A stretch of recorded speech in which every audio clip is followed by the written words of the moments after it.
This story is called Fat Cat by James Sage and Russell Ayto. Fat cat. You can see lots of wheat growing out in the field. Lots of farms up there. Oh, and there seem to be some creatures. Look like some mice. I think the mice are running away.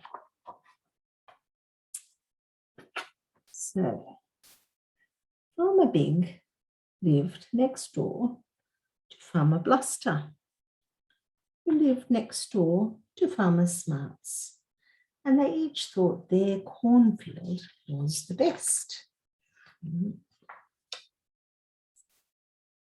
No doubt about it, boasted Farmer Big. My cornfield is the best. It isn't, argued Farmer Bluster. My cornfield is much better than yours. Now they're having an argument and say, "'Tis not. Yes, it is, it is. Says who? Says me."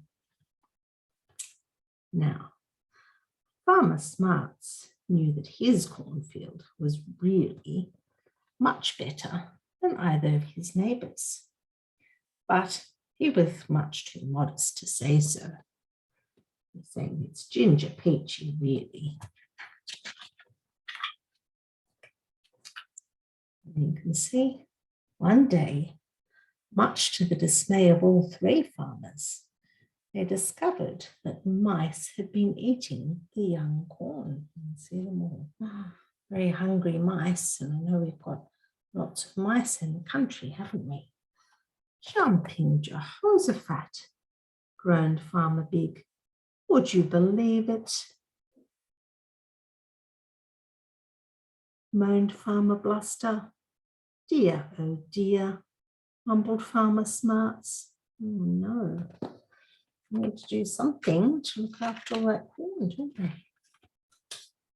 To teach those mice a lesson they would never forget, Farmer Big and Farmer Bluster each set to work building the perfect mousetrap.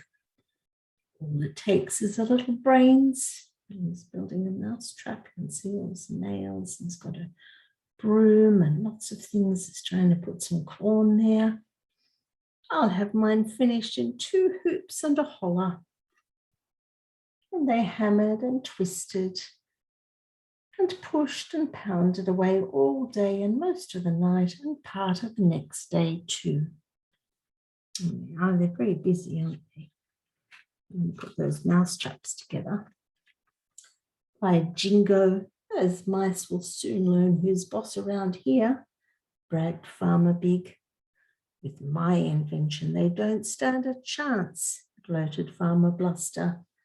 Look very fancy, don't they? And there's wheels and different tools and boots and a teapot. And when they'd finished, they just couldn't help sneaking over to inspect the other's mousetrap. Hiding in the haystack, looking up, looking at that. It's hiding up in the tree, looking down. A non-starter, if ever I saw one, smirked Farmer Big. He hasn't the foggiest, snickered Farmer Bluster.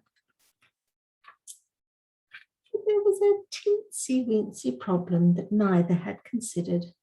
It seemed the mice weren't interested in either mousetrap. They're too clever. Let the good times roll. What a piece of junk. Who calls that contraption a mousetrap? Eat away, my hearties. Go for it. The mice had better things to think about.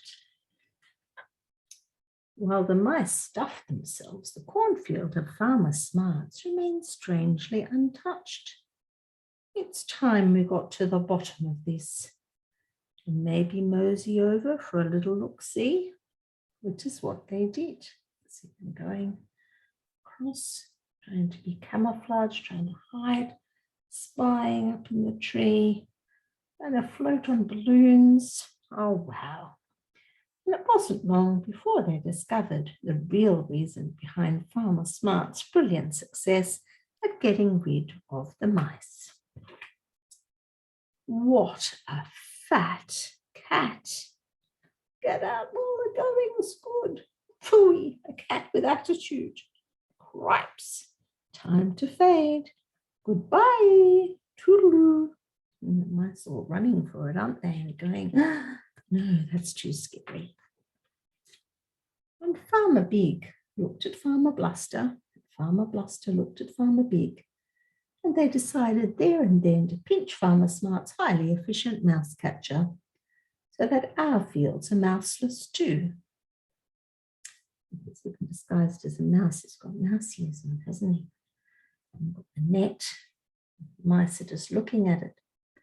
They left no stone unturned, yet Fat Cat was nowhere to be seen. Looking, he's got a magnifying glass, hiding, looking down the chimney. Oh my goodness. Can't see Fat Cat anywhere. Can't win for losing, it seems, muttered Farmer Big. You can say that again, old buddy, sighed Farmer Bluster. Now, my friends, there's no need to feel glum, said Farmer Smarts. I think what you may be looking for is over there, resting in the hay. Only she's not quite so fat anymore. You can see them. And sure enough, there was Fat Cat, slimmer and prettier and very, very pleased with herself. Kittens, exclaimed Farmer Big. Can you see? So many. 1, 2, 3, 4, 5, 6, 7, 8, 9 kittens. A whole litter, gasped Farmer Bluster. And once the kittens had grown into fat cats themselves, the fields of Farmer Big and Farmer Bluster were soon looking every bit as good as that of Farmer Smarts. I call him Butterball. Mine answers to Two-Tongue Tessie. But secretly, all three farmers still thought their cornfield was the best. To me shall always be Fat Cat. There they all are. And the mice are still running away and don't want to be near those cats, do they? And the corn is nice and safe. There they go. Trying to tease the kittens.